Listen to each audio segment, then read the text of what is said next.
tsy ny bianko irerihany no tompona anjaikitra amin'ny ady amin'ny kolikoly fa ny olona rehetra izay mahatsapatena fa olo-pirenena dia tokony hanjay anjara amin'izany ka ilaina ny firaisankina ny daholobe amin'ny fahatsapatena ny tsirairay mba hisia ny fampanjariana amin'ny ady amin'ny kolikoly.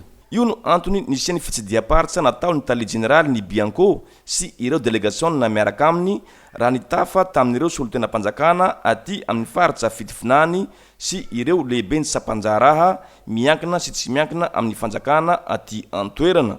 Fantatra teto fa hajoro aty amin'ny faritra fitifinany ny antenne régionale mba hisia ny birao mahaleo tena hiadina amin'ny kolikoly manantona ny vahoaka. Mikasa tokoa izahay ny hanatona ety fotony ary raha ny programa sy ny politika napetraka dia hanatona ny vahoaka ny birao mahaleo tena hiadina ny kolikoly ary hametraka antenne régionale aty izahay dia nahazo tsodrano tamin'reto ray aman-dreny izay mifehy ny tanàna tompona andraikitra izahay ka atsoatsa zany dia ikirakira ny fametrahana an'izay antenne régionale izay raha tsamangaiky any Bianco eto amin'ny faritra fitovinany.